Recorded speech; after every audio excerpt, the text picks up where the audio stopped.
Do you have any wild stories from clinics that may have happened over the years? Like I just feel like all the different horses and people that you interacted with. Well, yeah, I could tell you some pretty funny stories, some wild stuff, and here I'll try to tell you a couple of them. Well, one time we went to rode what they call the the Mattahay Trail, and that's in North Dakota, and it's beautiful. It's like 120 miles long, and so I went up there, and where they were going to have this guy was the guide. I'd never been on the Mattahay Trail, so he had to have a guide, and then it was a clinic, and I got up there, and there was about 15 participants, and every one of them was a woman. They were all women. So I had my apprentice with me. I think it was Josh Allen or maybe Doug Adams was with me. I can't remember. And so every day we would go about, 20 miles or so, beautiful country. And then we'd build a camp, and, I'd answer questions and help the girls with their horses. But that Swede, his name was Swede Johansson. He was a big Swede guy. He had the Swedish accent, and so he was going to take us down. And he said, at one part we go through the Teddy Roosevelt National Park. You had that Swedish accent. He said, and this time of year, the buffalo, there's a big buffalo herd in there, wild buffalo. And he said they're breeding. So he said we must be very careful of the buffalo bulls and stuff, because they're mean and they can run fast as a horse. And yep.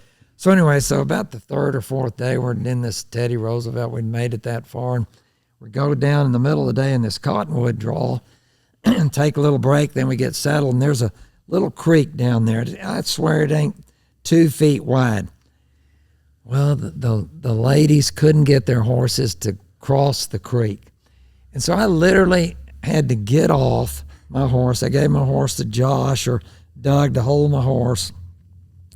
And so I'd get each one and have to work with them and finally get the horse to cross the creek or jump the creek. And then they'd go up and they'd wait for me out of the grove up on top up there. And the women are on the horses? They're on their horses. And I had to help all 15? 15 could not, everyone. So I'm on about the 15th one, and all of a sudden I hear this screaming coming from where they're all congregating. They're all screaming. And then the ground starts rumbling like an earthquake. Oh. And all of a sudden I realize they're all screaming, buffalo, buffalo. And these buffalo are like stampeding. Yeah. They start coming through the cottonwoods. I'm afoot. I'm the only guy afoot. And all of a sudden here come all the women. They're coming back the way they came. Not one of them had any trouble jumping the creek going the other way. Every one of them, whoom, just, and I'm dodging buffalo and women behind. And finally I see Josh. He's coming with my horse. I'm like, God, thank God.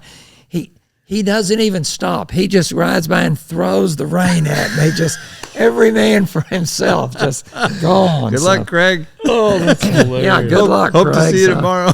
Yeah.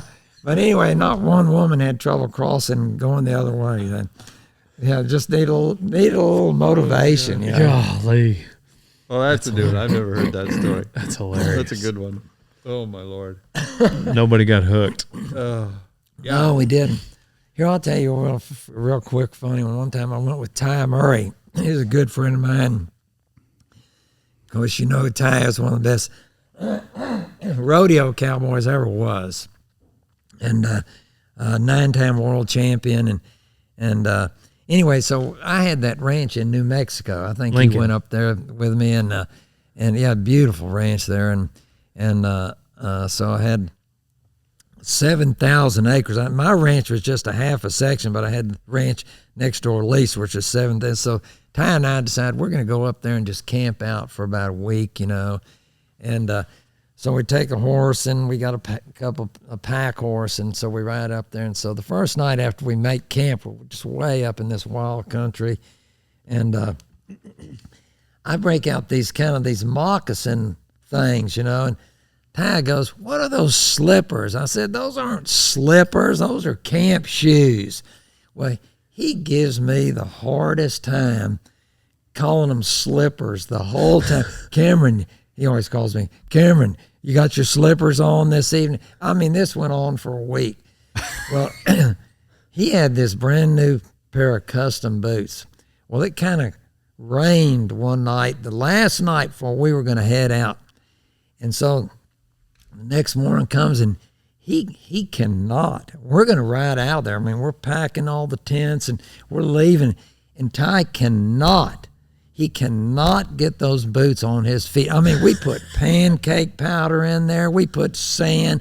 We tried to use. He could not put his feet in those boots. So all of a sudden, you know, he's calling these things slippers. He finally went like this. Hey, Cameron, I think I could borrow those camp shoes.